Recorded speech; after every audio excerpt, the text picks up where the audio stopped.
Ancient childbirth holds secrets we have completely forgotten. For thousands of years, cultures across the world developed profound and sophisticated knowledge for guiding new life into the world, only for that wisdom to vanish into the shadows of history. By the end of this exploration, you will discover 30 astonishing pieces of lost obstetric knowledge that will forever change how you see the origins of human life. We will uncover why a birthing room might be aligned with a distant star and what sacred songs could do to ease a mother's pain. What part of our own beginnings feels most mysterious to you? The first fragment of forgotten wisdom lies not in a tool or a text, but in the very walls themselves. Long before modern hospitals, our ancestors built sanctuaries for birth, designing them with a precision that modern science is only beginning to appreciate.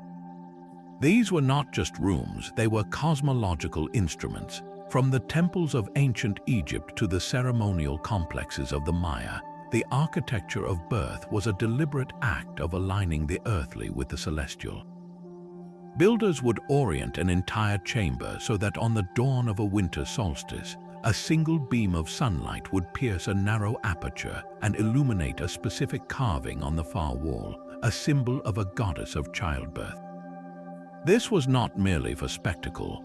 It was a profound belief that these cosmic alignments channeled energy, a vital force that could physically ease the mother's labor and spiritually safeguard the newborn soul.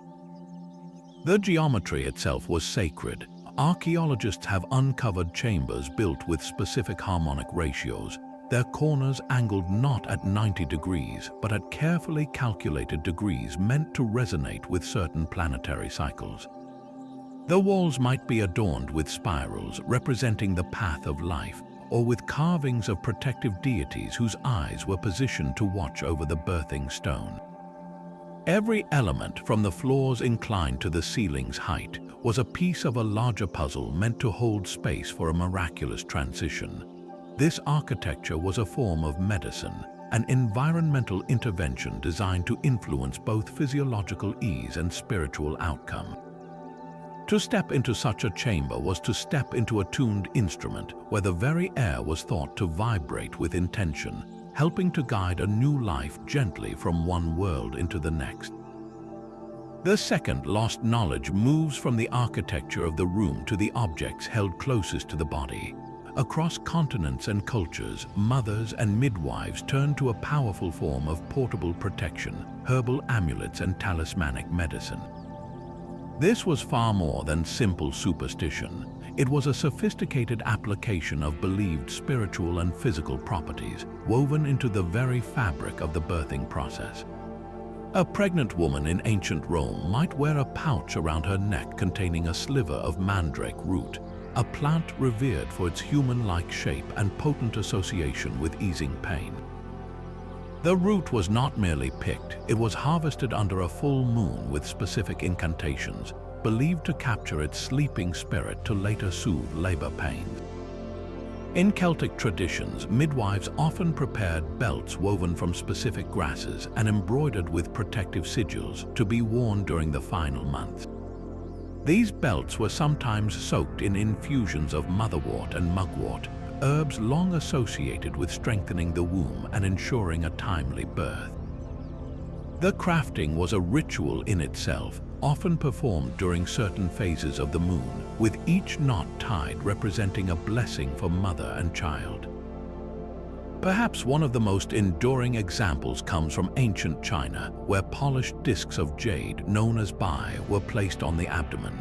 Jade was not chosen for its beauty alone, but for its believed metaphysical property to create a harmonious energy field, protecting the developing life from malevolent influences.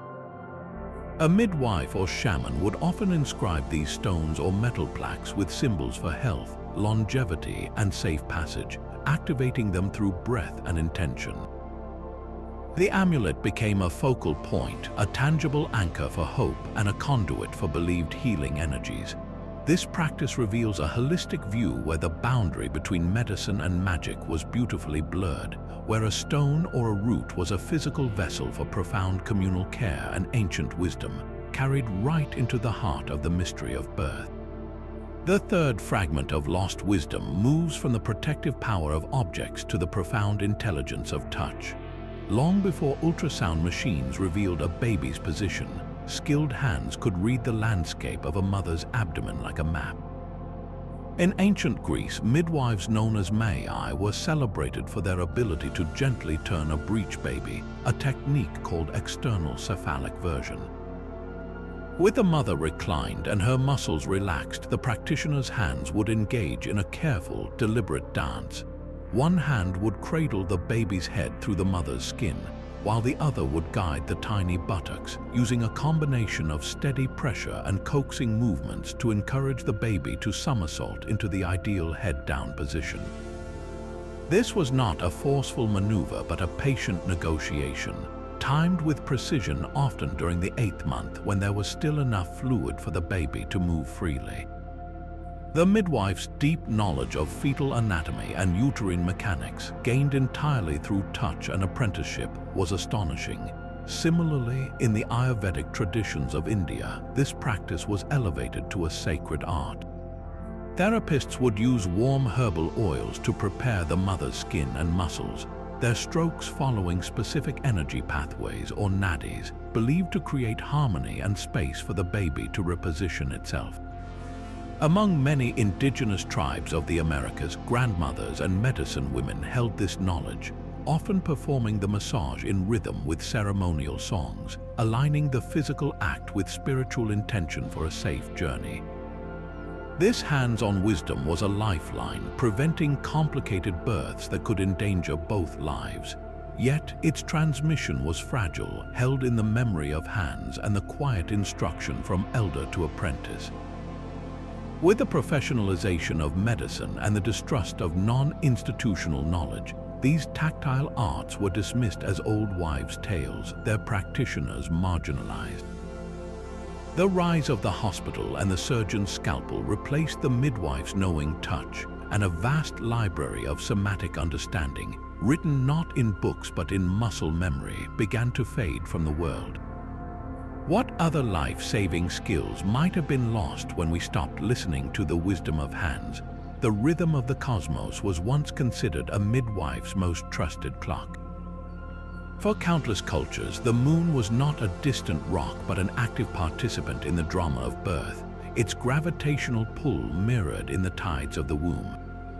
This fourth lost knowledge is celestial scheduling, a sophisticated system where the timing of labor was not left to chance but was read in the stars. In ancient Egypt, midwives meticulously tracked the lunar cycle, believing a full moon's light would illuminate a safer passage for both mother and child. They consulted astrological charts that mapped the positions of planets like Venus, associated with fertility, and Mars, linked to strength and potential danger. A birth occurring under a certain constellation was thought to imbue the newborn with specific traits: courage from Leo, wisdom from Aquarius, guiding not just the delivery but the entire life path to come. Babylonian astronomers, the master mathematicians of the ancient world, took this even further. They created intricate clay tablet almanacs that correlated planetary movements with thousands of recorded births and outcomes. If Jupiter was ascendant in the house of the moon at the moment labor began, it was an omen of robust health and good fortune. A difficult labor might be blamed on a malefic alignment of Saturn, prompting midwives to employ specific chants or herbal remedies to counteract its influence. This practice flowed into medieval Europe, where a learned midwife might cast a natal chart at the first signs of labor, using it to predict the duration of the ordeal and to choose the most auspicious hour for the final delivery if intervention was possible. The psychological impact of this belief was profound. For a mother facing the immense uncertainty of childbirth, this celestial framework provided a narrative of order and meaning. It transformed a terrifying biological event into a moment woven into the grand tapestry of the universe, a destiny written in the stars. Her pain and effort were not random, but part of a cosmic design, which could offer a powerful, calming sense of purpose and protection. This knowledge was considered crucial because it gave practitioners a semblance of predictability and control in an utterly unpredictable process, and it connected the intensely personal miracle of a new life to the majestic, ordered movements of the heavens themselves. The ancient midwife's toolkit extended far beyond herbs and hands into the very vibrations of the air itself. The fifth pillar of lost wisdom is the ritualistic use of sound and chanting, a form of acoustic medicine that guided the body through its most demanding trial. In the torch-lit chambers of ancient Egypt, the pain of labor was met not with silence, but with the resonant melodic hymns to Hathor, the goddess of women, love, and childbirth. Priestess midwives would circle the birthing stool, their voices weaving complex harmonies in a specific rising and falling rhythm. These were not random songs, they were sonic architectures designed to entrain the mother's breathing, to give her a rhythmic pattern to grasp onto amidst the chaos of contractions. The lyrics themselves were spells of opening and safety, calling upon Hathor to descend and act as a divine midwife to part the way as she parted the reeds. This practice recognized a profound truth that deep, rhythmic vocalization requires controlled exhalation, which directly counteracts the instinct to hold one's breath and tense up in fear, a tension that can literally slow labor.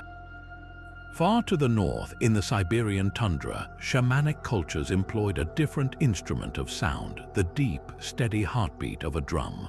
A shaman or elder would sit close to the mother, beating a consistent, slow rhythm that mirrored a resting heart rate. This foundational pulse served as an auditory anchor, a steady ground in a storm of sensation. Over time, the rhythm might subtly increase, not to rush, but to gently lead the mother's own physiology, encouraging her body to synchronize with the tempo of progress. The theory behind these practices, though not articulated in modern terms, was remarkably astute. The focused sound gave the mind a single point of concentration, pulling it away from the cycle of panic and pain.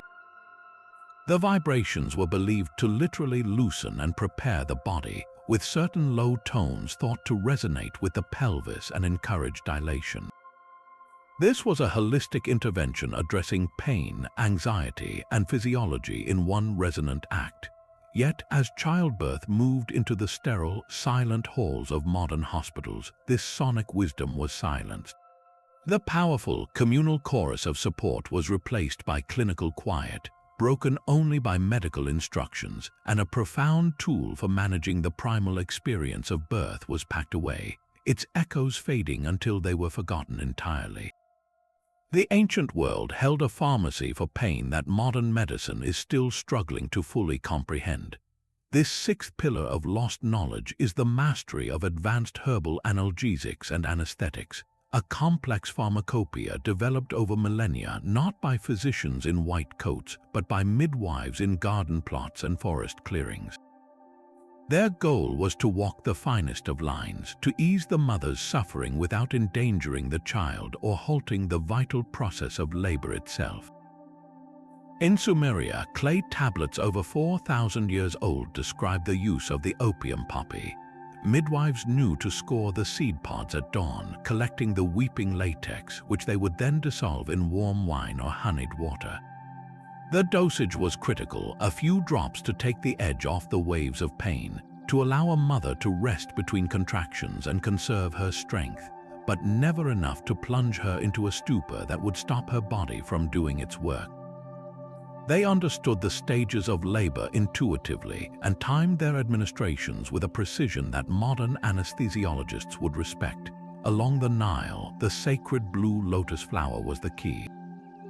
Its petals were steeped in wine, creating a gently psychoactive infusion that didn't erase pain so much as dissolve the fear around it. A mother under its influence was described as serene, present, yet detached from the raw intensity of the sensations, able to cooperate with her midwives in a state of calm focus. This was not mere intoxication. It was a guided journey, with the midwife using the plant's properties to facilitate a spiritual as well as a physical passage. In medieval Europe, the knowledge grew darker and more dangerous, a testament to the desperation and bravery of those who wielded it. Midwives in secluded villages cultivated secret gardens of nightshades, plants like henbane and mandrake. The roots and leaves of these powerful, toxic plants were processed with extreme care, boiled into thick salves that were not ingested but rubbed onto the skin, particularly the lower abdomen and thighs. The active compounds, tropane alkaloids, could be absorbed transdermally, providing localized numbness and muscle relaxation. The margin for error was terrifyingly slim. A slightly too concentrated poultice could cause hallucinations, paralysis, or even death. This required an exacting, handed-down knowledge of harvest times, soil conditions, and preparation methods that was literally a matter of life and death. This entire body of empirical science, built on generations of observation and careful adjustment, was systematically dismantled. With the rise of male-dominated medical institutions and the Church's suspicion of female healers, this sophisticated herbal wisdom was recast.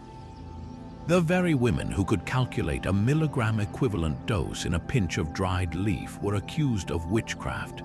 Their recipe books were burned as grimoires, their gardens uprooted as plots of the devil.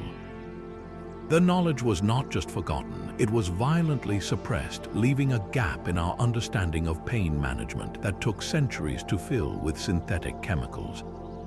We replaced a nuanced, holistic art with powerful but often blunter instruments. Beneath the sands of Mesopotamia, archaeologists have unearthed artifacts that whisper of a birthing practice both practical and profoundly sacred, the decorated birth brick.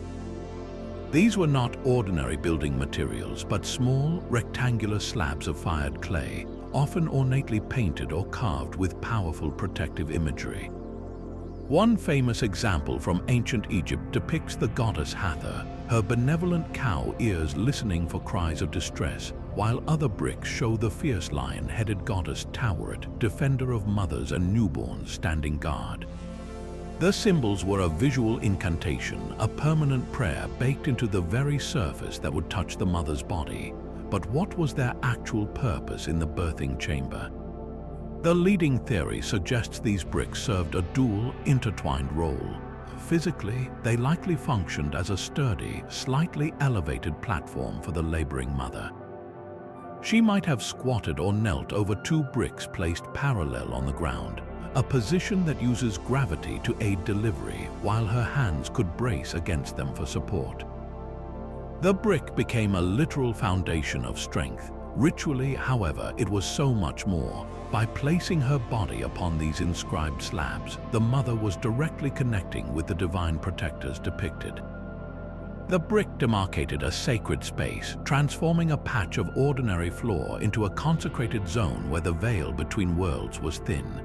Some scholars believe the newborn was then received directly onto the cool, smooth surface of the brick, its first contact with the world being a surface imbued with blessings for health and long life.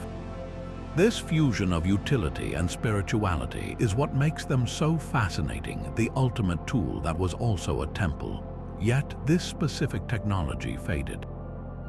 The reason may lie in its very specificity. As birthing practices evolved and furniture like specialized stools became more common, the heavy, fixed brick may have seemed less adaptable. Furthermore, the deeply personal, household nature of these objects, often custom-made for a family, may have been lost as childbirth began to shift toward more standardized, albeit less personalized practices.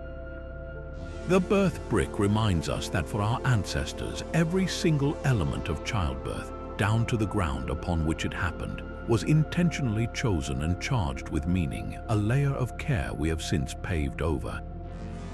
The mother's journey did not end with the birth itself.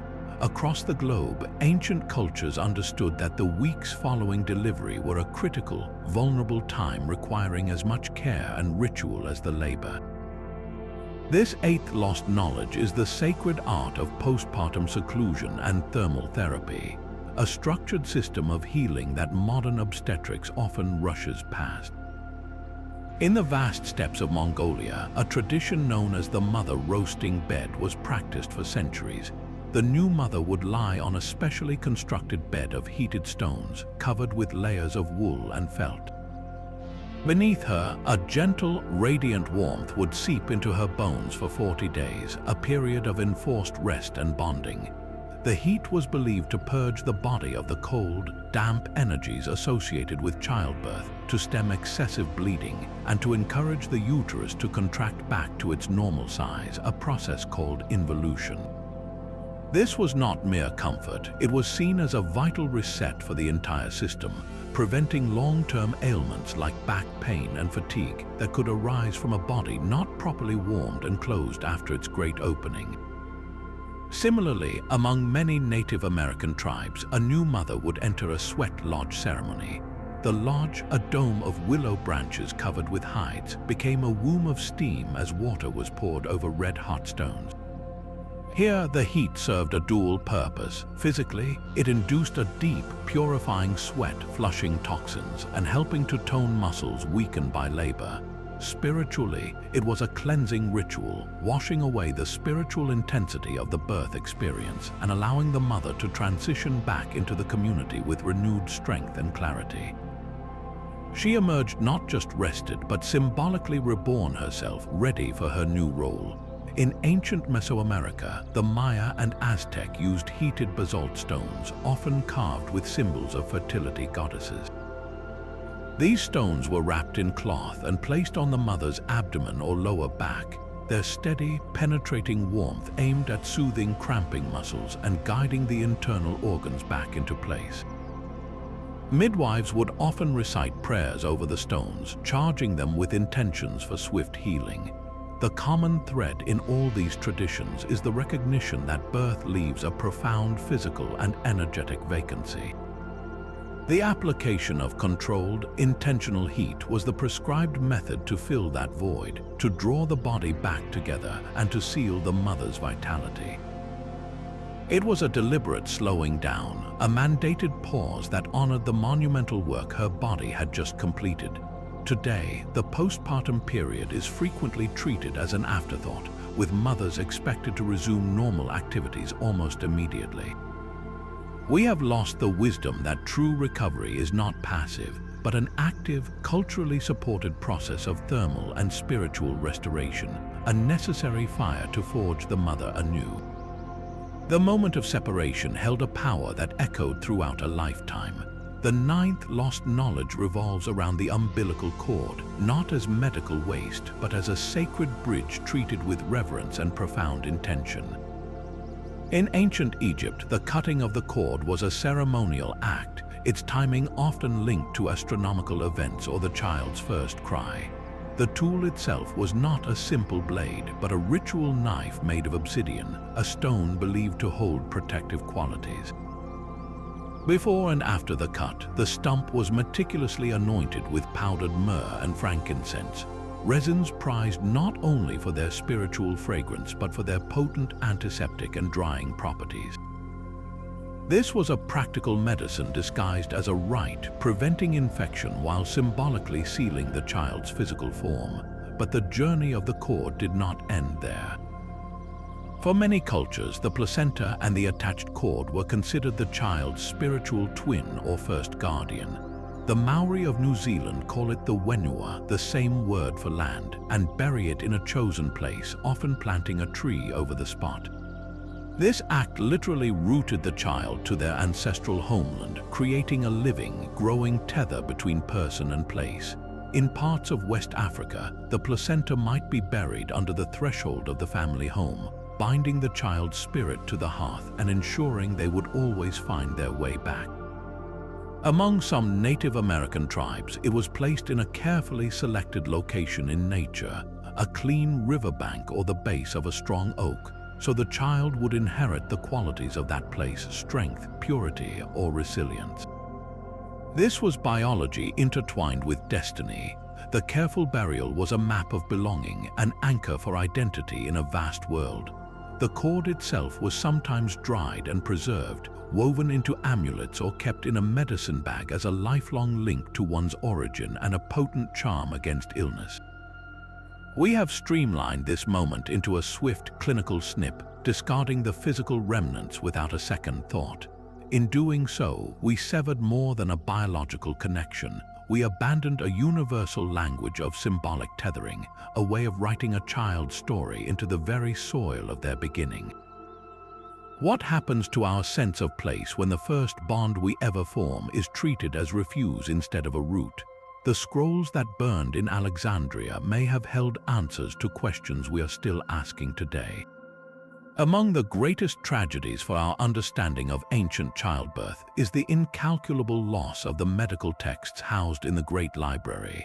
This was not merely a collection of books, it was the single greatest repository of compiled human knowledge in the ancient world, a crossroad where Egyptian, Greek, Persian, and Indian wisdom converged. Within its labyrinthine halls, entire sections would have been dedicated to the art of midwifery and gynecology, works representing centuries of observation, experimentation, and cross-cultural exchange. We know the names of some of the authors whose works turned to ash. The physician Herophilus, working in Alexandria in the 3rd century before the Common Era, was a revolutionary figure. He is credited with being one of the first to perform systematic dissections of human cadavers, a practice previously taboo. He wrote extensively on the female reproductive system, coining terms we still use today like the ovaries, which he called the female testes. His scrolls would have contained meticulously detailed diagrams of the uterus, the fallopian tubes, and the vascular network supporting a pregnancy, knowledge drawn from direct observation rather than speculation. Imagine a single papyrus from his collection, its ink depicting the precise stages of fetal development month by month, or illustrating the mechanism of a breech birth with anatomical accuracy no one would replicate for over 1,000 years.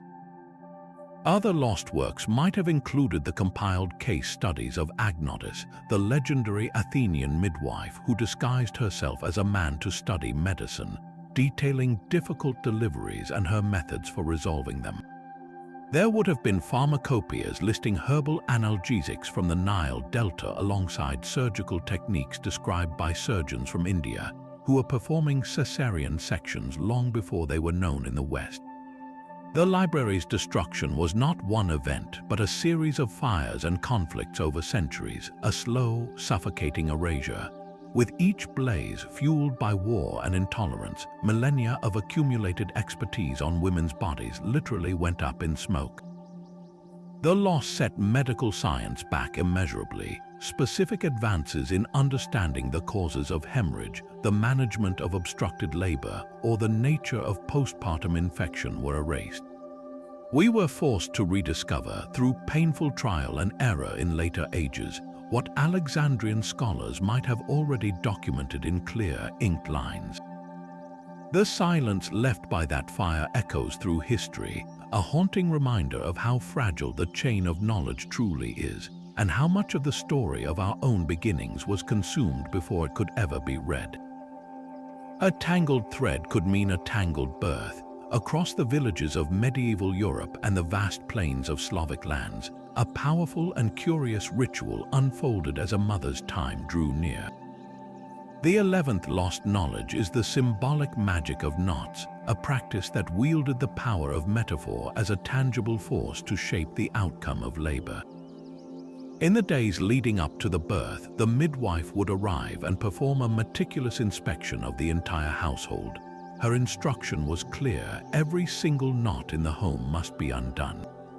This meant untying the laces on stored grain sacks, loosening the belts hanging by the door, unraveling the braids in the horses' manes out in the stable, and even unpicking the intricate embroidery hoops left in a corner. The logic was one of sympathetic magic, the ancient belief that like influences like, a physical knot was seen as a symbolic block, a closed pathway. If the home was bound tight, how could the mother's body open? The midwife herself would arrive wearing only loose, unbelted clothing, her hair completely free, becoming a living embodiment of openness. Every undone knot was a psychological act, a physical prayer for an unobstructed passage.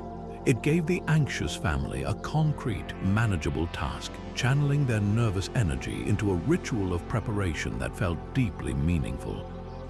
Conversely, the power to bind was also invoked, but for protection. As labor began, the midwife might take a length of vibrant red thread, a color universally associated with life, blood, and warding off evil. With specific, whispered incantations, she would tie a series of complex knots around the bedpost or the mother's wrist.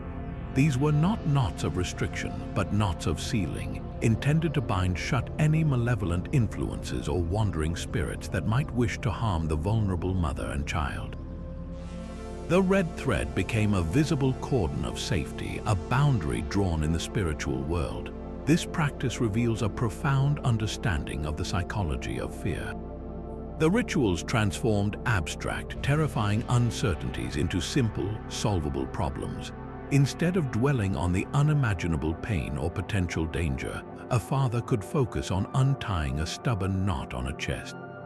Instead of feeling helpless, a grandmother could concentrate on weaving a protective knot with precise intention. The magic worked by giving the community a shared language of action, a way to participate directly in the unseen battle for a safe delivery. It managed hope by making it active, and it managed fear by giving it a form that could literally be undone. In our modern, clinical approach, we have sterilized the environment but often left the psychological landscape barren, offering few such potent symbols to help families navigate the primal storms of hope and terror that still accompany every birth. Long before the steady beep of a heart monitor, the rhythm of a new life was heard through a hollowed-out horn. This 12th lost knowledge is the exquisite art of ancient fetal monitoring, a diagnostic skill that relied on nothing but sensitive hands, a trained ear, and profound patience. Ancient midwives were masters of palpation, their fingers learning to read the contours of a swollen abdomen like a topographic map. Through gentle, systematic pressure, they could determine not just the baby's position, head down or breech, but its approximate size, the volume of amniotic fluid, and even the baby's general state of activity. They developed a language of touch, distinguishing between the hard, round curve of a skull and the softer, irregular shape of a tiny bottom, mapping the location of the spine and the small, knobby protrusions of elbows and knees. This hands-on assessment happened over multiple visits, building a narrative of the pregnancy's progress, but the most astonishing technique involved listening. In ancient Greece and Rome, and in cultures across Asia and Africa, practitioners used a simple yet revolutionary tool, a listening trumpet, often crafted from a hollow animal horn, wood, or even baked clay. One end would be placed firmly against the mother's lower abdomen, while the midwife pressed her ear to the other. In the quiet of the chamber, she would listen intently, filtering out the mother's own digestive gurgles and pulse, seeking the faint, rapid, galloping rhythm of the fetal heart. Historical texts from Ayurvedic medicine describe masters who could not only detect the heartbeat by the 5th month, but could also discern subtle qualitative changes in its rhythm and strength. A heartbeat that was too fast might indicate fetal distress or the mother's fever. A rhythm that was sluggish could suggest the baby was not getting enough nourishment. This was not merely counting beats, it was interpreting a vital sign through a wooden tube, making critical judgments about well-being. The midwife's ear became a biological stethoscope, her interpretation a crucial guide. She might use this information to adjust the mother's diet, prescribe rest, or prepare for a potentially difficult delivery. This entire art, this intimate, silent conversation between practitioner, mother, and unborn child, was made obsolete by the electronic fetal monitor. While the machine provided a continuous printed record, it also inserted a screen between the caregiver and the patient, replacing the learned intuition of touch and focused listening with a digital readout. We gained a graph but lost a connection, trading the midwife's ear pressed against the horn, hearing the very drumbeat of a new life for the impersonal beep echoing in a sterile room. The forest itself was once a living, breathing maternity ward. For our ancestors, the ultimate sanctuary for birth was not built by human hands but grew from the earth. The 13th lost knowledge is the sacred geography of trees, where specific groves were chosen as the most auspicious places to bring new life into the world. In the lush landscapes of ancient India, the sprawling banyan or fig tree was revered as a cosmic mother. Its aerial roots, which grow down from its branches to become new trunks, were seen as a powerful symbol of eternal life and interconnected generations. A laboring woman would be brought to such a tree to recline against its massive, supportive trunk or even to give birth within its sheltered hollow. The belief was that the spirit of the tree, a gentle and ancient goddess, would physically lend her strength to the mother, steadying her through each contraction. The rustling leaves were whispers of encouragement, and the sturdy wood was believed to absorb the mother's pain, transforming it into new growth. Across the sea in Celtic Britain, the mighty oak held this sacred role. Known as the king of the forest, the oak was associated with endurance, protection, and the doorway to the other world. A childbirth under its branches was a ritual of rooting the child's soul to the strength and stability of the land, placing them directly under the patronage of the earth goddess. This practice was profoundly ecological and communal. The chosen grove was a known, protected place, often maintained by the entire village. The community understood that the health of the trees mirrored the health of the people. Before a birth, the area would be cleansed and decorated with flowers and woven grasses, transforming it into a temporary temple. Women from the village would gather, creating a circle of support, their presence blending with the surrounding trees to form a living wall of protection against both physical dangers and spiritual fears. The child's first breath was of forest air, charged with the scent of damp soil and blooming life, and their first sight was the dappled light filtering through a canopy that had witnessed countless such miracles before. This connection was severed by walls. As societies urbanized and childbirth moved indoors into private homes and later into sterile hospitals, the profound symbiosis between human birth and the living earth was broken. We traded the generative chaos of the grove for the controlled, predictable environment of a tiled room, gaining safety from the elements but losing a deep psychological anchor. The tree was no longer a co-participant in the drama, and with that, we forgot the quiet, immense comfort of being held by the world itself during our most vulnerable moment. Metal itself was once considered a healing ally in the birth chamber. The 14th lost knowledge reveals a startling sophistication, metallurgy in obstetrics, where bronze and silver were not merely materials but active components of medical care. Archaeologists have unearthed tools from ancient Rome that look as if they belong in a modern operating theater, not a 2,000-year-old midwife's kit. The most striking is the vaginal speculum, a beautifully crafted instrument of bronze. It consists of two smooth, spoon-shaped blades that could be screwed apart to gently dilate and allow visual inspection, a design principle unchanged for millennia. This was not a tool for casual use, but for serious intervention, likely employed in cases of suspected hemorrhage or retained placenta, where seeing the source of the problem was the first step to solving it. Alongside it, silver hooks and curettes have been found. These delicate, hook-ended tools were designed for one of the most dangerous postpartum complications, a placenta that would not detach. A skilled practitioner would use the smooth silver hook to carefully navigate the birth canal and gently tease the placental tissue free, a procedure requiring immense dexterity and anatomical knowledge to avoid causing a lethal hemorrhage. But why silver? Our ancestors had observed its peculiar property long before germ theory. They noted that water stored in silver vessels stayed fresh, and wounds treated with silver foil seemed less likely to fester. They attributed this to a purifying spiritual quality, but in reality, they were harnessing the oligodynamic effect, where trace amounts of silver ions are toxic to bacteria. A silver hook, therefore, was not just a tool, it was an antiseptic instrument, reducing the risk of infection with every use. The ceremonial knife for cutting the umbilical cord was often bronze, an alloy associated with the gods and with durability. These knives were small, with blades sharp enough for a clean cut, but often engraved with protective deities or symbols of life, again blending the practical with the sacred. The craftsmanship was extraordinary, each tool balanced and polished to a mirror finish to minimize tissue trauma.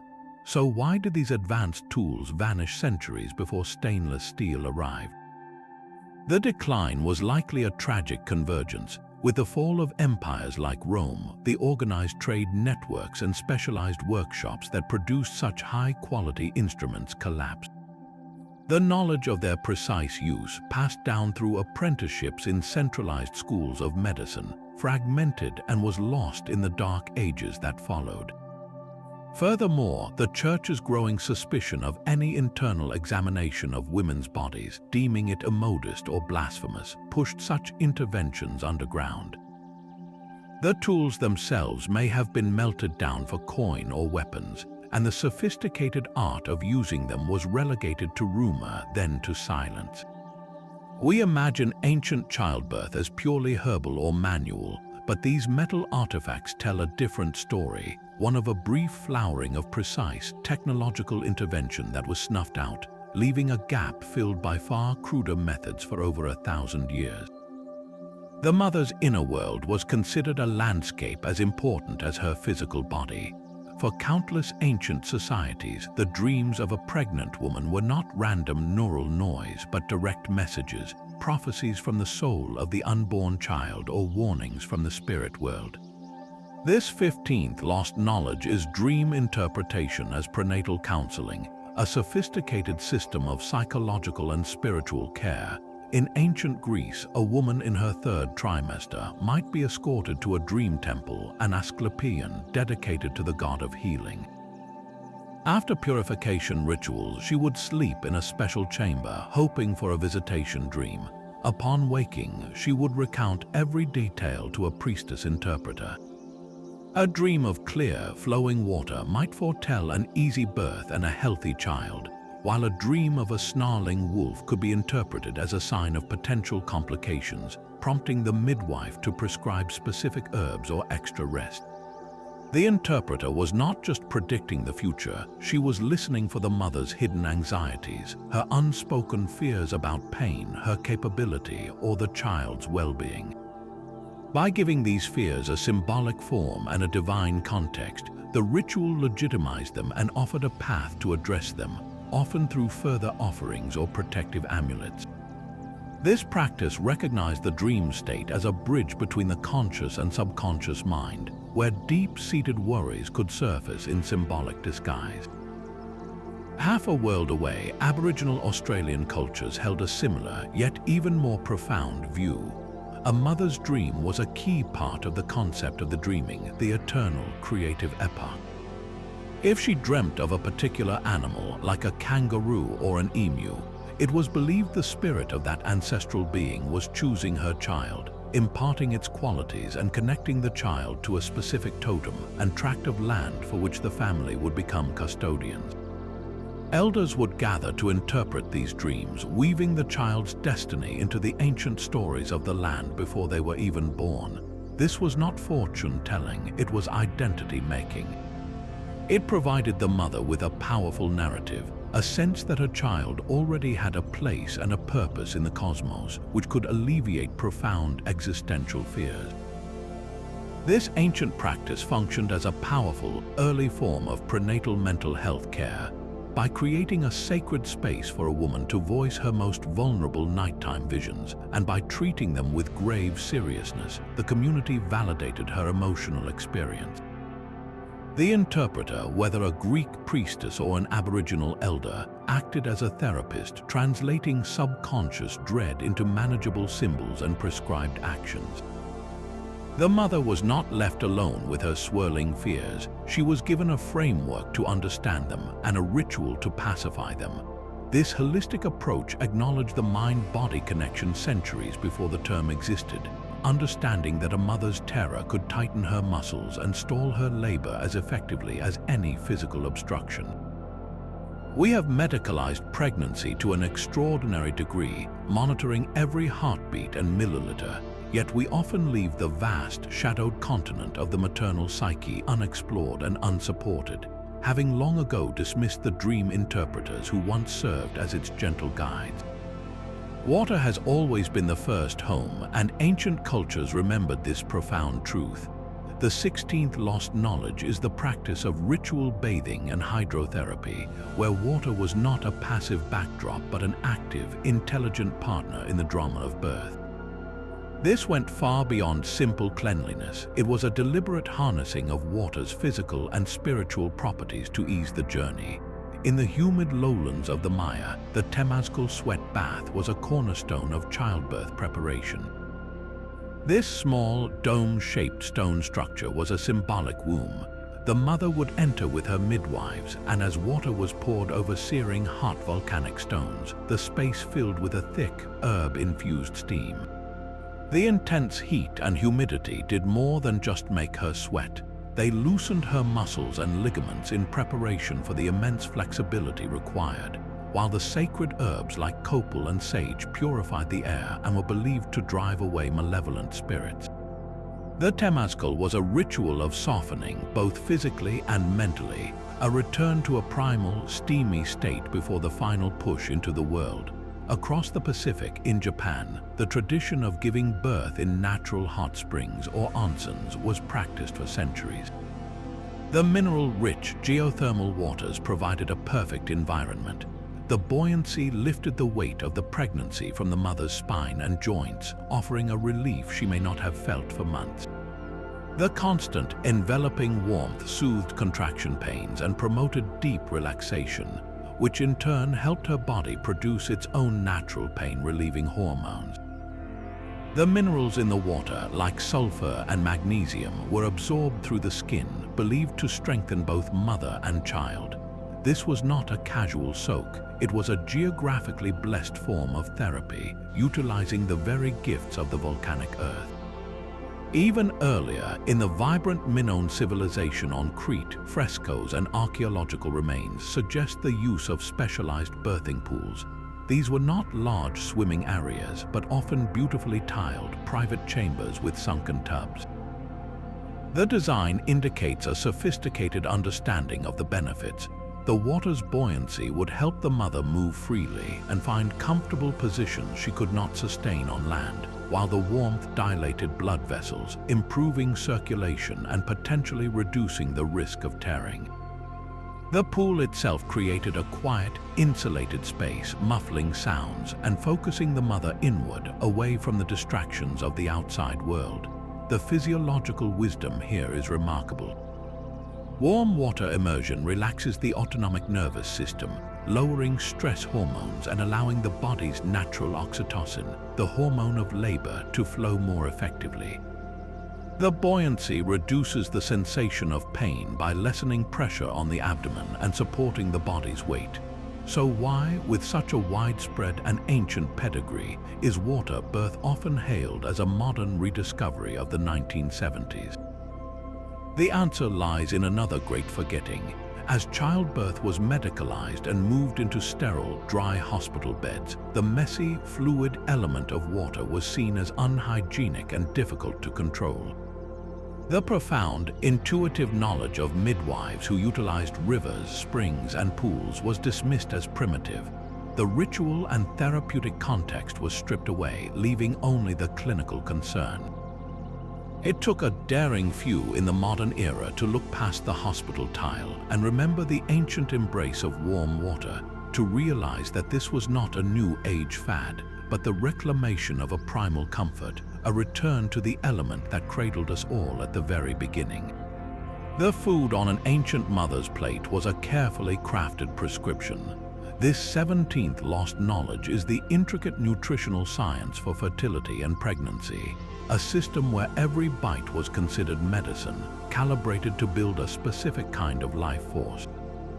In the Ayurvedic tradition of India, the journey began long before conception, with a cleansing and strengthening protocol for both parents called Shodhana. A woman preparing for pregnancy would follow a diet tailored to her unique constitution or dosha to balance her internal energies. For several months, she might consume generous amounts of warm, cooked foods like spiced lentils, ghee-clarified butter, and sweet, ripe fruits, all believed to nourish the chakra dhatu, the vital essence that would become the child's physical foundation. Specific herbs like shatavari, a type of wild asparagus, were boiled into milk tonics to enhance fertility and prepare the uterine lining, seen as the soil for the new life. Once pregnant, the diet shifted with each trimester, following a logic of construction. The first trimester focused on foods that were easy to digest and calming, like warm rice porridge with cardamom, to stabilize the new, fragile connection.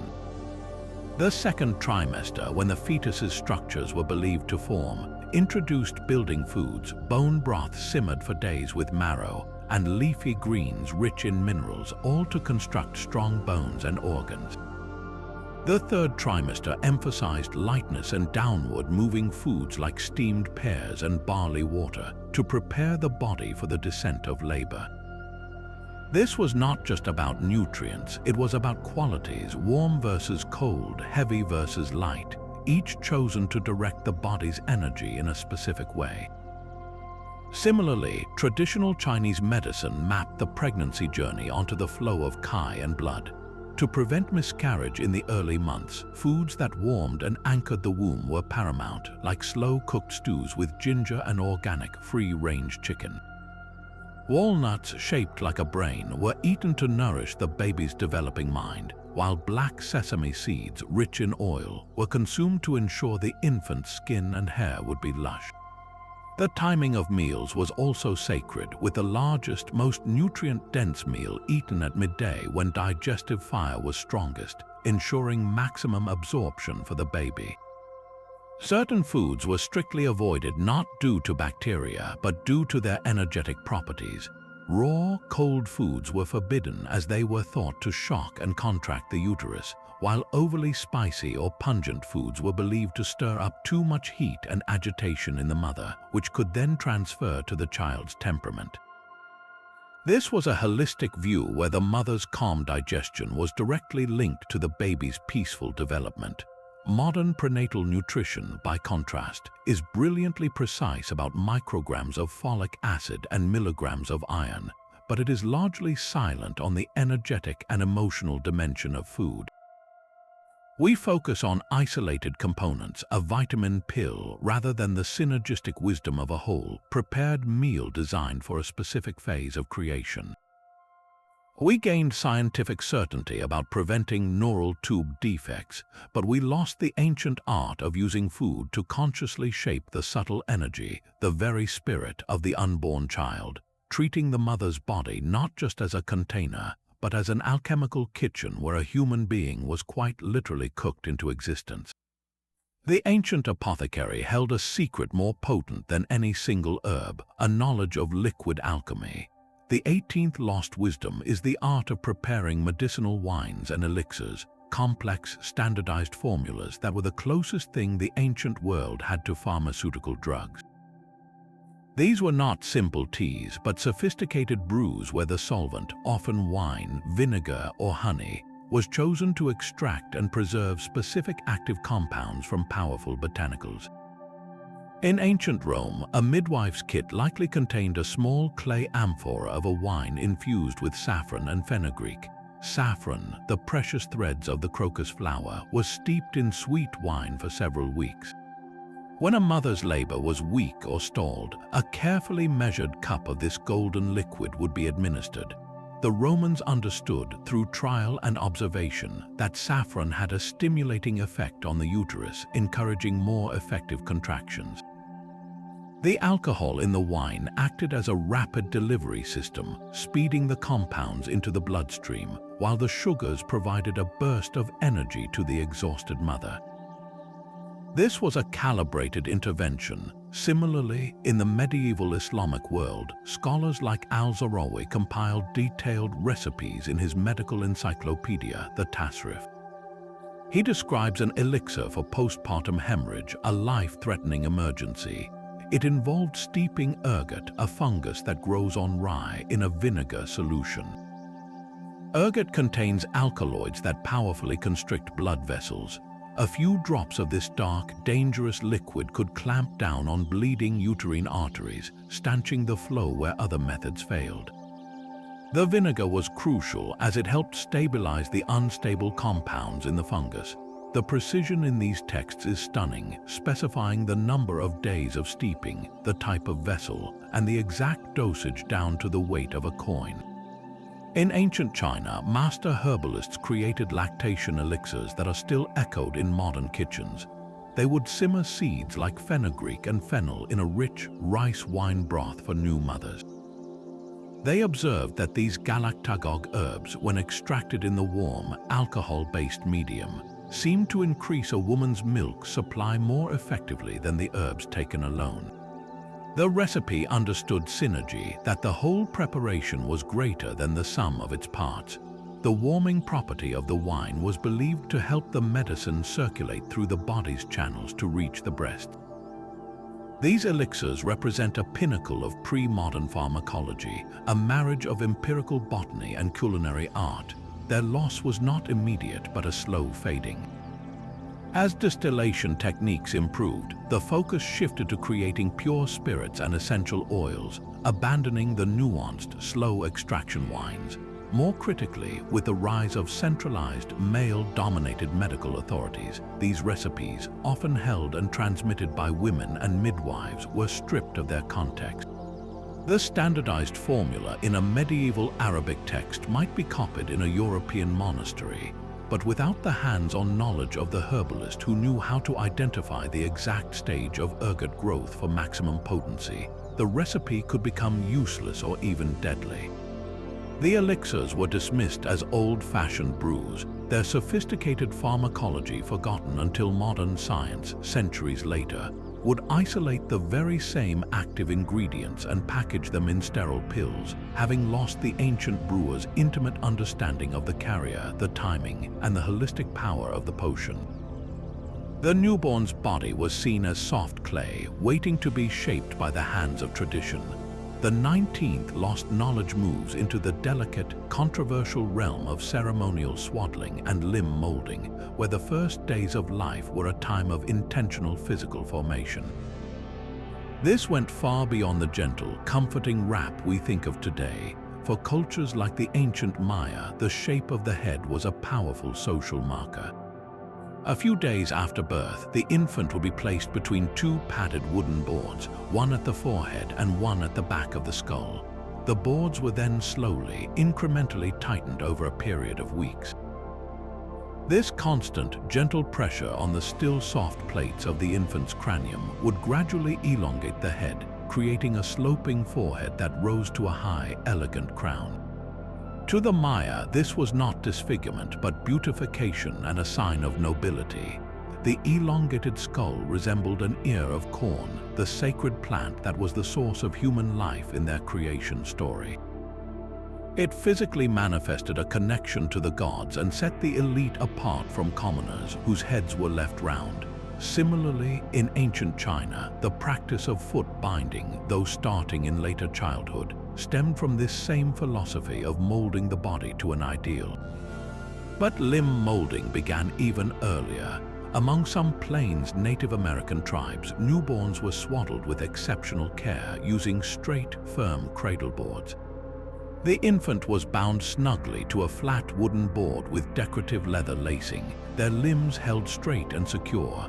This served the practical purpose of allowing the mother to carry the child easily, but it also had a cultural intention. A straight spine and strong, straight legs were essential for a life of hunting, riding, and endurance. The cradle board was a tool to ensure the child's body grew according to the physical demands of their future. The techniques were passed down with reverence. Midwives and grandmothers knew exactly how much pressure to apply, how to pad sensitive areas, and how to monitor the child for discomfort. The process was often accompanied by songs and blessings, framing the act not as one of coercion, but of loving guidance, of helping the child's physical form align with its destined social and spiritual role. This knowledge forces us to confront profound ethical questions from our modern vantage point. Where is the line between cultural tradition and bodily autonomy?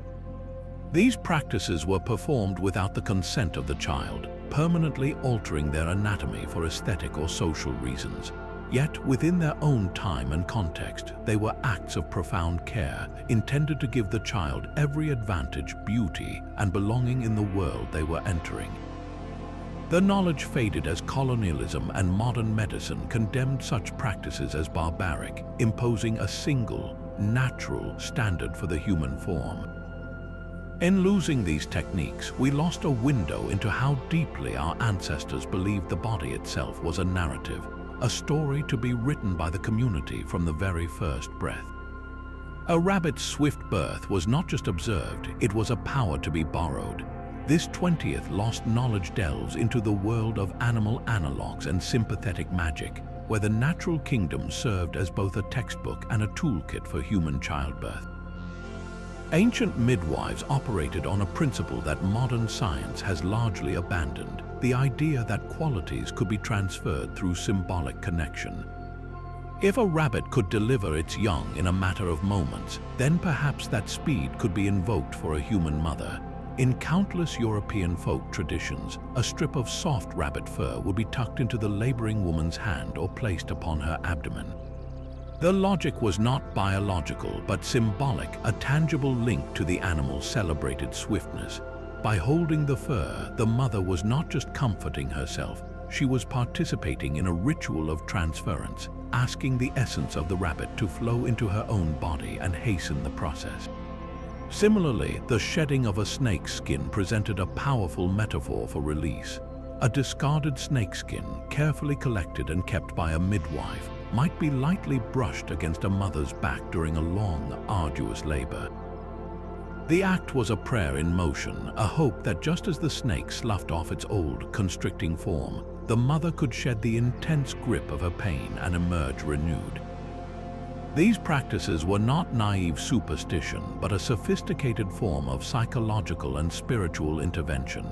They gave abstract hopes for speed and for relief, a physical form to cling to.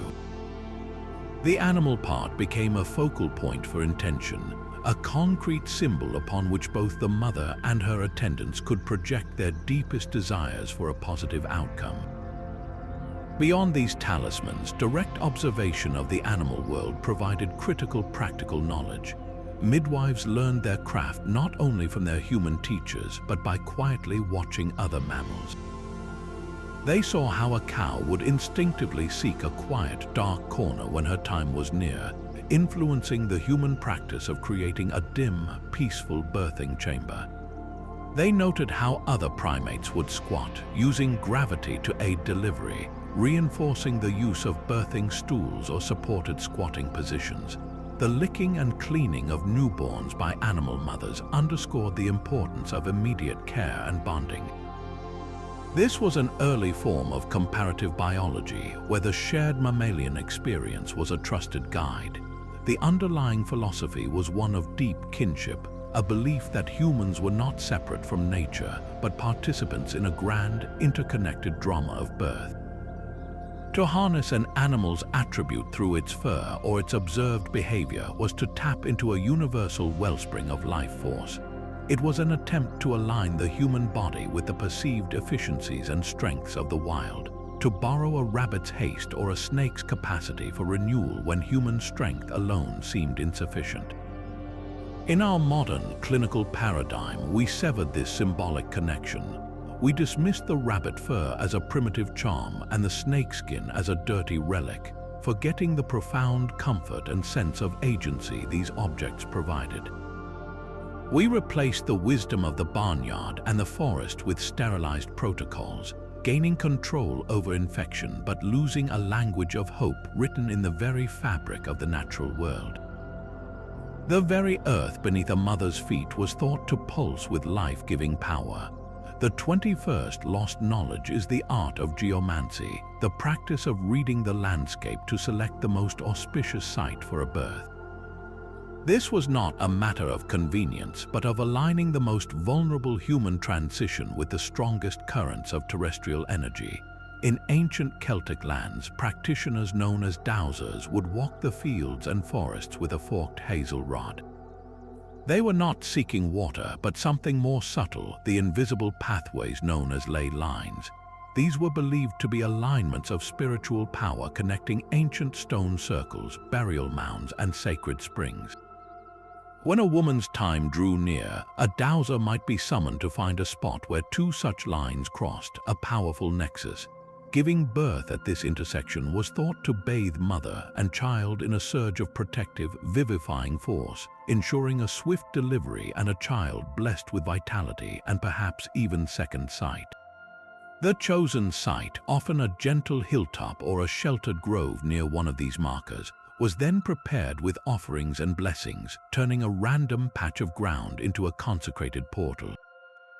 Far to the east, Chinese geomancers, masters of feng shui, approached the same principle with meticulous calculation. Their concern was the flow of Qi, the universal life force, through the landscape and by extension a building. Before constructing a home or designating a birthing room, a master would consult a luopan, a complex compass layered with symbols representing the 5 elements, the celestial stems, and the earthly branches.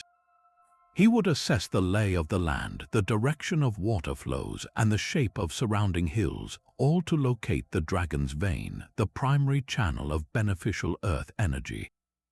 The ideal birth chamber would be positioned to harness this current, its door and bed oriented to welcome nurturing Qi and deflect harmful Sha or killing energy. They believed a birth occurring in a place of stagnant or hostile Qi could lead to complications, a weak child, or a mother slow to heal. This was environmental medicine on a grand scale, treating the planet as a living body whose meridians needed to be respected. The underlying concept across these traditions was telluric energy, the faint electrical currents that naturally flow through the ground. While ancient cultures interpreted this through a spiritual lens, they were perceptively tuning into a real physical phenomenon. The act of seeking a powerful, harmonious place was an attempt to plug the human body into the planet's own quiet battery at a moment of peak need. This profound connection was utterly severed by the modern hospital. The birthing suite is chosen for sterile efficiency, plumbing access, and proximity to an operating room, not for its alignment with a dragon vein or a ley line intersection. The floor is often many stories above the actual earth, separated by layers of concrete, steel, and linoleum. We gained unparalleled medical safety, but we lost the ancient certainty that the location itself, the very dirt and stone, was an active participant in the miracle, offering its silent, steady strength to those who knew how to listen. Silence could hold a language of its own in the birthing chamber. The 22nd lost knowledge is a complex system of obstetric hand signs and symbols, a silent code used when words were forbidden, dangerous, or simply insufficient. During sacred rites or in situations where secrecy was paramount, midwives developed an intricate vocabulary of gestures to communicate vital information without disturbing the spiritual atmosphere or alerting unwanted listeners. A midwife in ancient Crete might gently place her open palm flat against her own forehead, a signal to her assistant that the mother's brow was feverishly hot, indicating a potential infection. To report progress, she might curl her fingers slowly into a fist and then release them, mimicking the opening of a flower, silently conveying that dilation was complete and the final stage had begun. The most urgent signs were for complications. 2 fingers pressed sharply against the inner wrist of the other arm was a silent alarm for hemorrhage, a call for the prepared herbs and bandages to be brought immediately without panicking the mother. Beyond gestures, the very space was inscribed with meaning. Using powdered ochre, charcoal, or sacred ash, the attending midwife or shaman would draw symbols directly on the mother's abdomen or on the floor around the birthing stool. These were not random marks, but a protective and instructional diagram. A spiral around the navel might represent the path of life, intended to guide the baby's descent. Parallel lines drawn down the mother's sides could symbolize open pathways, a prayer for an unobstructed delivery. Specific symbols for deities, like the Egyptian Ankh for life or the Mesopotamian omega-shaped sign for the womb of Inanna, were traced to invoke divine aid directly onto the body, turning the mother into a living altar. These drawings served a dual purpose. They focused the intentions of the attendants and were believed to create a tangible, energetic barrier against malevolent forces. The ochre itself, the color of blood and earth, was chosen for its believed life-giving properties. This entire visual language was a form of sacred geometry applied to the most dynamic of human events. Its loss is profound because it represents a holistic interface between the spiritual and the clinical. The hand signs allowed for swift, discrete teamwork in an era without electronic monitors, while the body art merged spiritual invocation with a physical map of the process. Today, these gestures and symbols are largely indecipherable, glimpsed only in fragmented temple art or described confusingly in censored texts. We communicate with machines and medical terminology, but we lost a silent poetry of the hands, a language where a single curved finger could whisper a prayer for safety or sound an alarm that only another initiated woman could hear. The shape of a mother's bones could foretell the story of her labor. Ancient practitioners understood that not every body was built for an easy passage, and their 23rd lost knowledge was a sophisticated grasp of pelvic anatomy and the dreaded condition of dystocia or obstructed labor. While we assume past ages were ignorant of internal structures, skeletal evidence tells a different story. Archaeologists have examined the remains of women from ancient Egypt and Peru, finding pelvises with clear, distinctive variations in shape, the wide gynecoid form ideal for birth, and the narrower android or platyploid shapes that create a tight canal. What is astonishing is that these cultures not only recognized these differences, they developed strategies to navigate them. Medical papyri from Egypt describe midwives performing internal examinations to assess the space, their fingers gauging the distances between the bony landmarks of the pelvis long before the invention of the X-ray. They categorized women based on these findings, anticipating difficult labors and preparing accordingly. Their solutions were mechanical masterpieces of intuition. For a woman with a narrow pelvic arch, they knew certain positions could maximize the available space. Instead of lying flat, a mother might be supported in a deep squat, which can open the pelvic outlet by up to 30%. Or she might be encouraged to labor on her hands and knees, a position that uses gravity to help align the baby's head with the most favorable angle of the pelvis. They crafted birthing stools with crescent-shaped openings that were not one size fits all, but could be selected or adjusted based on the mother's build. Some evidence, though fiercely debated, points to the possible use of primitive forceps, not the polished steel instruments of later centuries, but tools made from smoothed wood or even flexible leather, designed to cradle the baby's head and provide gentle traction during a stalled descent. A few tantalizing artifacts and oblique references in texts suggest a lost art of assisted delivery that was careful, deliberate, and based on a real understanding of the mechanics at play. The tragedy is that this knowledge was fragmented and then buried. As male surgeons began to dominate childbirth in the late medieval period, they often dismissed the midwife's tactile wisdom as mere folk practice. They favored dramatic and often fatal interventions like the destructive use of hooks and blades to extract the baby in pieces. The nuanced positional strategies that worked with the mother's body were forgotten in favor of brutal force against it. This loss was measured in lives, countless mothers and babies who perished from obstructed labor that an earlier, more observant age might have gently guided to safety.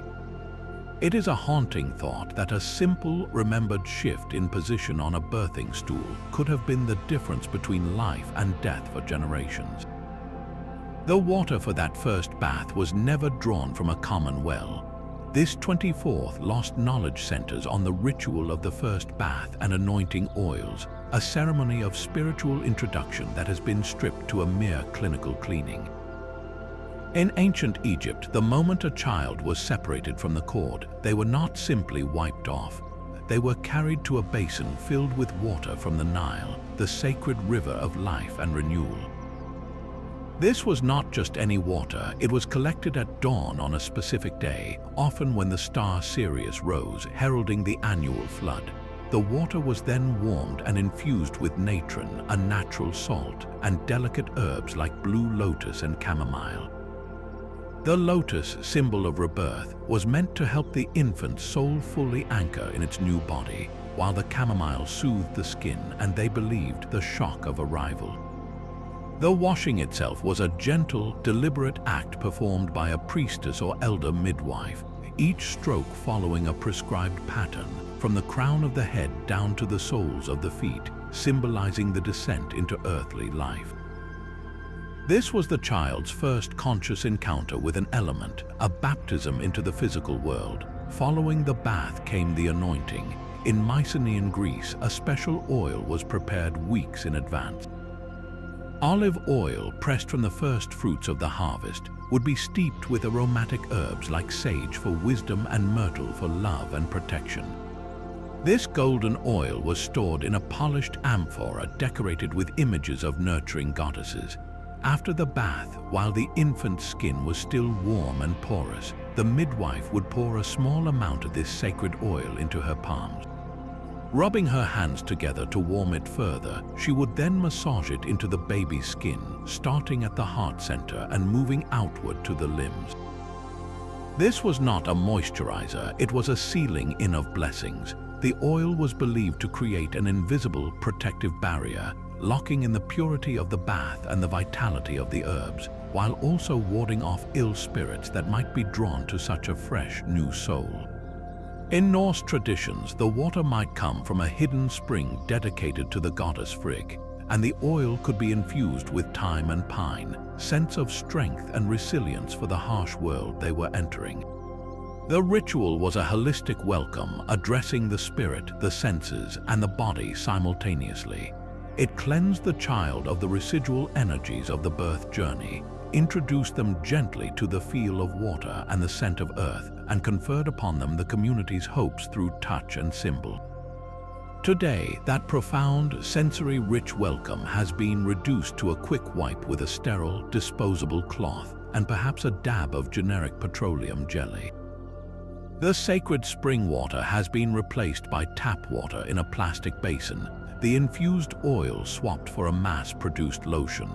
We gained hygiene, but we lost the poetry of introduction, the careful, loving art of anointing a new citizen of the world with the very essence of the land and culture they were born into. The most terrifying silence in the world is the first breath that does not come. Ancient cultures faced this heart-stopping moment not with surrender, but with a profound blend of spiritual urgency and physical intervention, a practice we might call soul-catching. This 25th lost knowledge was a protocol for the unthinkable when an infant emerged still and silent.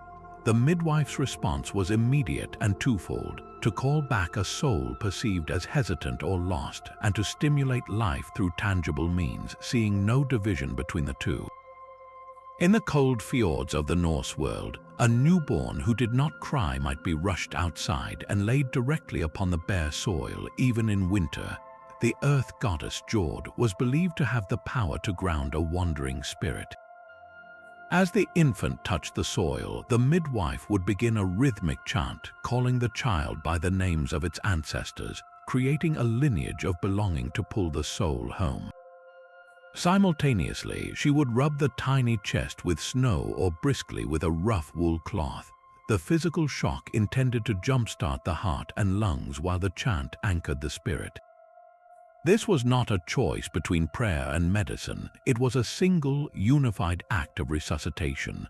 Across the world, in the highlands of Peru, a similar synthesis occurred. A non-breathing infant might be passed quickly over the smoke of specific herbs burned in a ceremonial brazier. The smoke from plants like munya mint was believed to cleanse the air of malevolent forces that could be clutching the soul, while the potent aroma itself acted as a respiratory stimulant, an ancient form of aromatic resuscitation. The most widespread technique, however, was the breath of life. From the steppes of Siberia to the islands of Polynesia, a midwife or elder would place their mouth over the infant's mouth and nose and breathe out steadily, not once but in a patterned rhythm. In some traditions, this was done while whispering a secret name or a prayer into the child's lungs, literally inflating the body with words of spirit and identity. Modern medicine calls this mouth-to-mouth resuscitation, a sterile procedure of air exchange. But in its ancient form, it was a sacred transfer, the giver offering not just oxygen, but a piece of their own life force, their own animating spirit, to coax the child into being. Water, too, was a tool of calling. A few drops from a sacred spring might be sprinkled on the infant's forehead. A miniature baptism performed in seconds, the shock of the cold and the symbolic welcome into the community working in tandem to provoke a reaction. These rituals reveal a breathtakingly holistic view. They operated on the principle that life required both a physical vessel and a spiritual occupant, and a failure to breathe could be a problem with either or both. The separation of these realms is a modern luxury. For the ancient midwife, every rub of the chest, every whispered name, every shared breath was a single thread in a net cast to catch a soul on the threshold, pulling it gently but firmly back into the world of the living, demonstrating that the will to save a life has always been the most powerful resuscitation tool of all. History has hidden a surprising truth behind the midwife's shawl. While women dominated the birth chamber, a parallel and often secretive tradition existed, the guild of the male midwife and the barber surgeon. In ancient India, the Sushruta Samhita, a foundational medical text compiled around 600 years before the Common Era, describes sophisticated surgical procedures for childbirth performed by skilled practitioners, who are often men trained in specific schools. They detailed a horrific but sometimes necessary operation called an embryotomy, the dismemberment of a fetus within the womb to save the mother's life during an obstructed, impossible labor. The text provides chillingly precise instructions for using specialized, curved knives to carefully reduce the size of the infant's head or to separate limbs, all performed blindly by touch to avoid perforating the uterus. This was not butchery, but a grim, last-resort calculus of survival, a secret art passed down in guarded apprenticeships. Centuries later in Renaissance Europe, this role fell to the barber surgeon, a figure who combined haircuts with bloodletting and occasionally childbirth emergencies.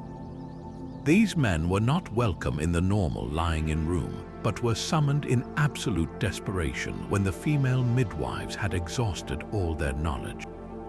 They carried leather rolls of fearsome tools, hooks and crochets and blunt blades, and their knowledge was a trade secret protected by guild oaths. Their manuscripts were written in coded Latin or obscure vernacular, filled with diagrams of instruments and step-by-step guides for operations like turning a baby in the womb or manually removing a placenta that had grown abnormally attached. These men held a monopoly on the most drastic interventions, and with it, a body of brutal, practical knowledge about the limits of the human body in labor. Their legacy, however, was one of shadows and erasure. As modern obstetrics formed in the 18th and 19th centuries, these guild secrets were absorbed, sanitized, and rebranded.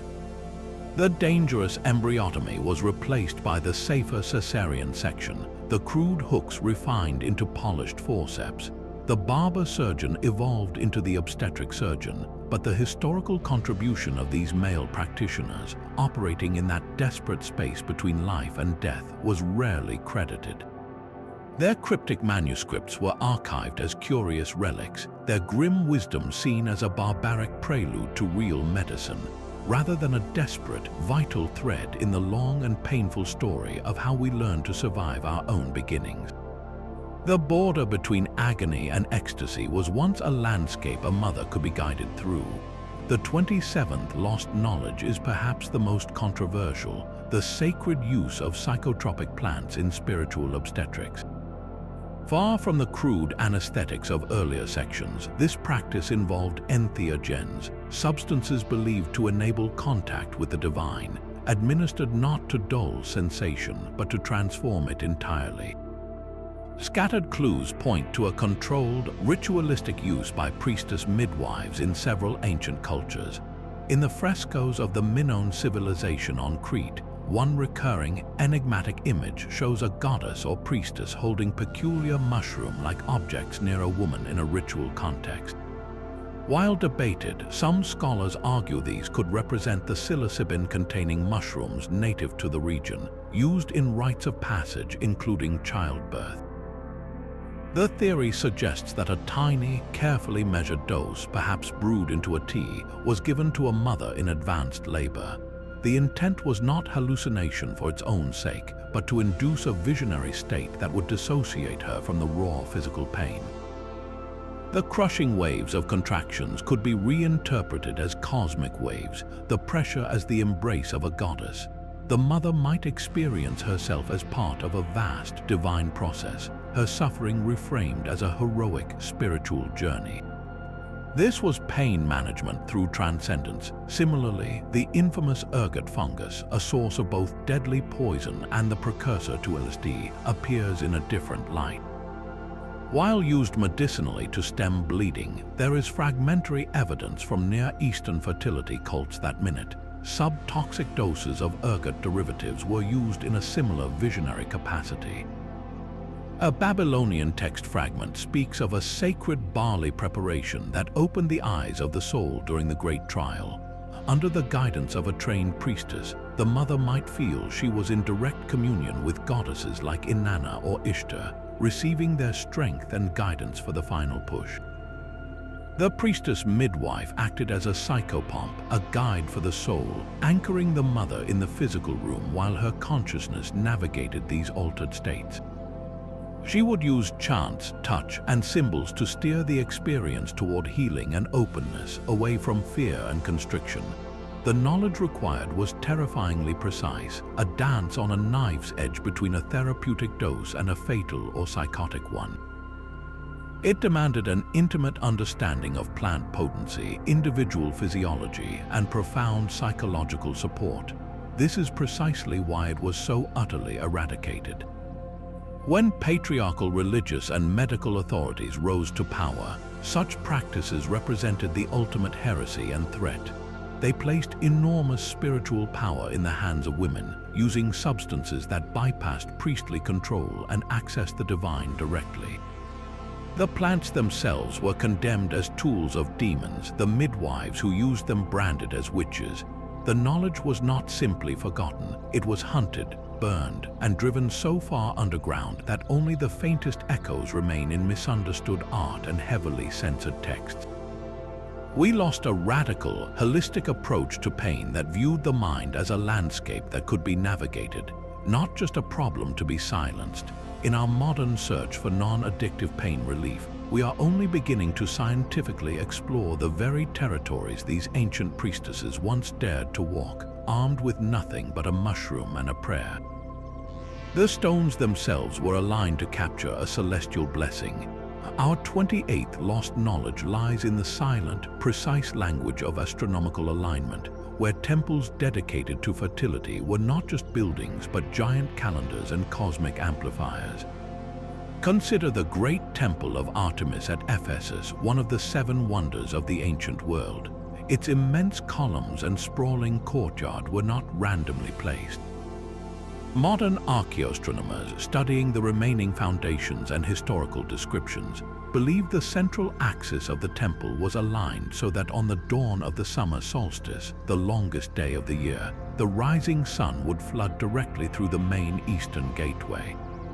This beam of light would travel unimpeded down the central nave, a corridor over 300 feet long, to strike the base of the colossal cult statue of Artemis herself.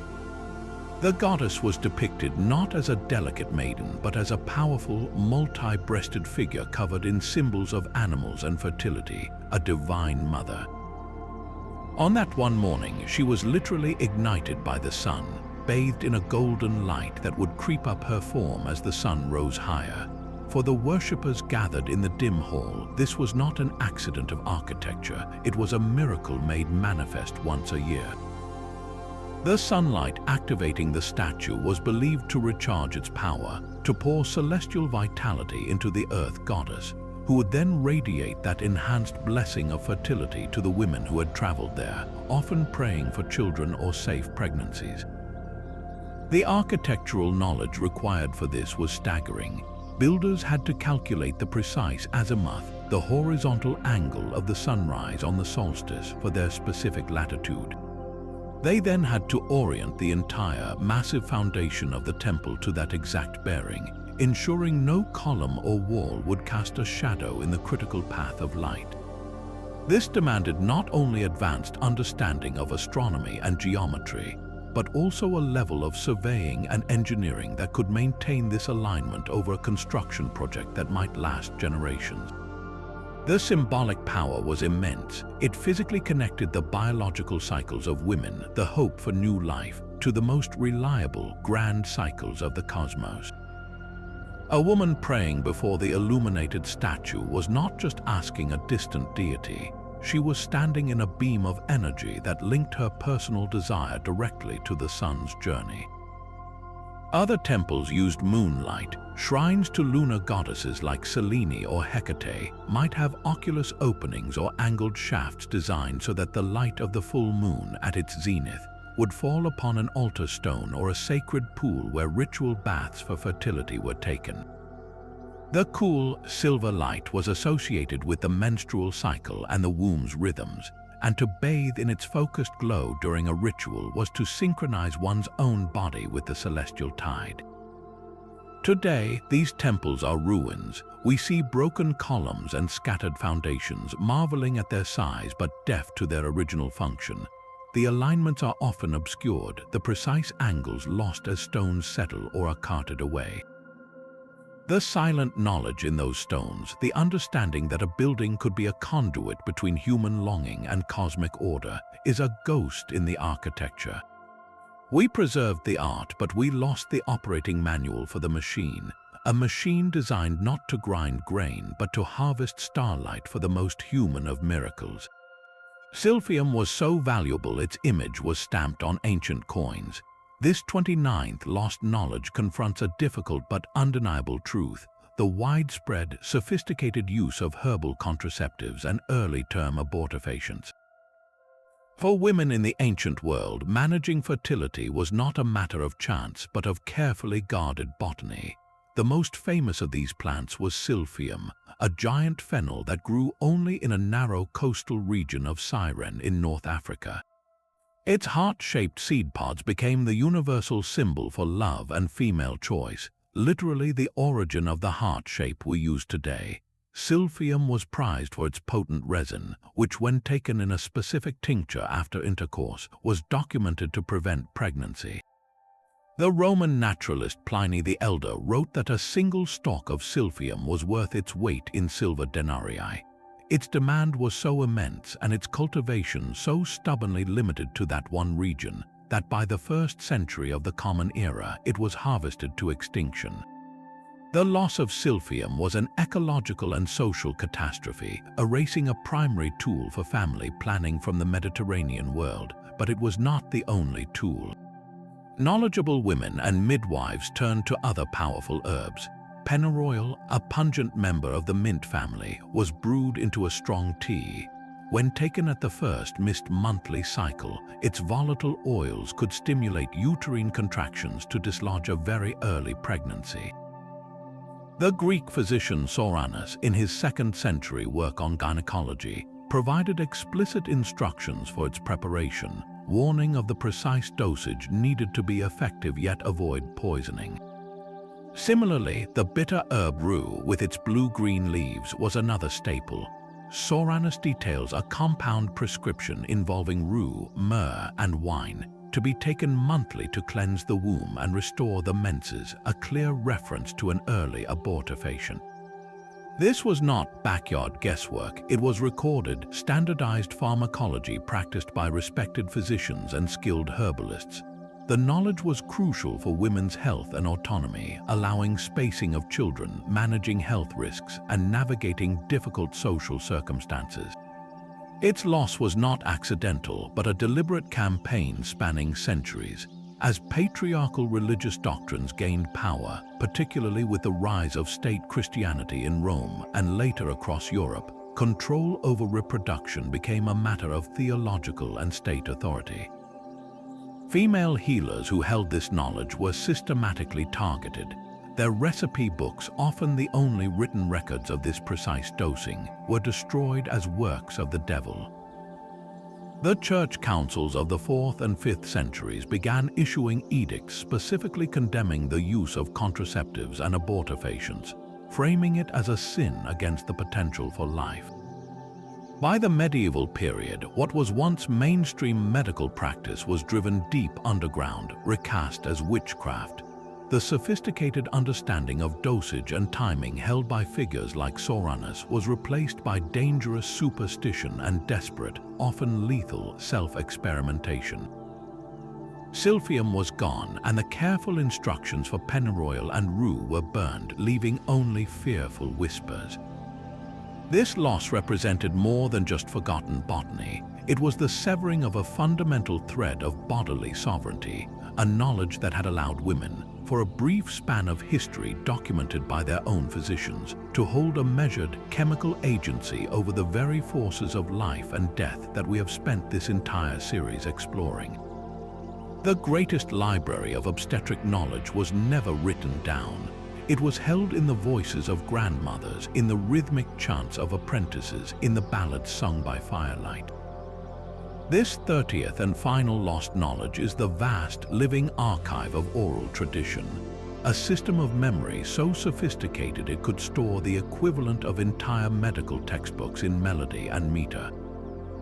Before the printed word, before standardized schools, midwives across the world used the oldest human technology, story and song, to encode their wisdom. A complex recipe for a postpartum hemorrhage tincture with 12 different herbs and precise measurements would be woven into a repetitive, rhyming poem. The cadence itself became the measuring cup, each line corresponding to a handful or a pinch. The names of the herbs, their order of addition, and the brewing time were all locked into verse, making the information impossible to forget once the tune was learned. Anatomical knowledge, the twist of an umbilical cord or the feel of a baby's fontanelle, was passed down through elaborate teaching stories. A midwife might tell the tale of the river that braided itself around a stone, a metaphor for a nuptial cord, and within that story she would embed the gentle maneuvers to unwrap it. These narratives were not just for entertainment, they were mnemonic scaffolds built to survive the passage of time and the fragility of human memory. Case histories, the crucial data of what worked and what failed, were preserved in epic songs that could last for hours. A Celtic wise woman might sing the ballad of Aisling and the Long Night, a detailed account of a difficult breech birth from 3 generations past. Within the verses lay every detail: the mother's symptoms, the position of the moon, the sequence of herbs administered, the specific hand movements used to turn the baby, and the final, joyous outcome. Each time the song was performed for a new apprentice, it was not just a story, it was a clinical seminar. The apprentice learned not only the techniques, but also the emotional cadence of a crisis, the steady patience required, and the sound of hope in the singer's voice.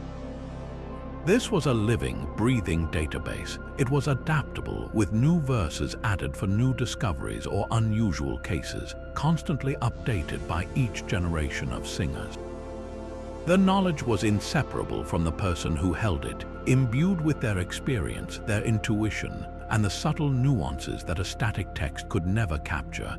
The tone of voice that signaled true danger versus simple worry, the look that accompanied a certain line in the song.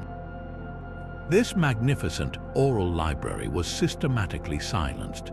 The persecution of wise women as witches across Europe and colonial America was in many ways a targeted attack on these living repositories. When a midwife was executed or driven into hiding, she did not leave behind a manual. She took with her an entire lineage of songs, stories, and case histories, an entire branch of the human library burned alive. Furthermore, the rise of institutional, text-based medicine dismissed oral tradition as unreliable folklore. What could not be printed and certified by a university was deemed superstition. The gentle, melodic transmission from elder to apprentice was replaced by the silent study of Latin texts, often written by men who had never attended a birth. The songs were forgotten, the stories faded, and the adaptable, nuanced wisdom within them evaporated. We saved the words on paper, but we lost the music that gave them life, the rhythm that made them unforgettable, and the human voice that could adjust the lesson in real time for the mother in front of them. In the end, the quietest loss was also the loudest, the silencing of a million songs, each one a life saved, a secret whispered, a thread in the safety net of humanity, now gone forever, leaving only the echo of what we once knew how to sing. From sacred geometry to soul-catching rituals, we have journeyed through 30 incredible fragments of a world long forgotten. Each piece reveals a profound truth that ancient childbirth was never just a biological event. It was a complex tapestry woven with threads of meticulous science, deep spirituality, and unwavering community. The precision of a bronze speculum rested beside the protective power of a red thread.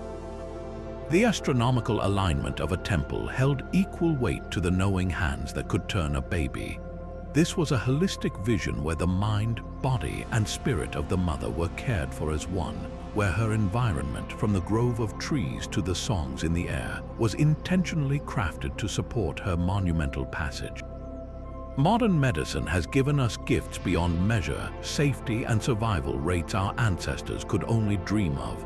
Yet in our sterile, efficient systems, we may have lost something vital, the sense of sacred participation, the psychological armor of ritual, and the deep ecological connection that once framed this primal human experience. Perhaps the path forward isn't about abandoning our advances, but about weaving back in some of that lost wisdom, reclaiming the holistic insight that viewed birth not as a medical procedure to be managed, but as a rite of passage to be honored. So we turn the question to you. After this journey through the echoes of the past, which fragment of lost knowledge resonates with you the most? Was it the celestial scheduling of the stars, the silent language of hand signs, or the profound welcome of the first ritual bath? Share your thoughts in the comments below. Let's continue this conversation across time. And if you're captivated by the hidden layers of history, subscribe to keep exploring the mysteries buried just beneath the surface of our world.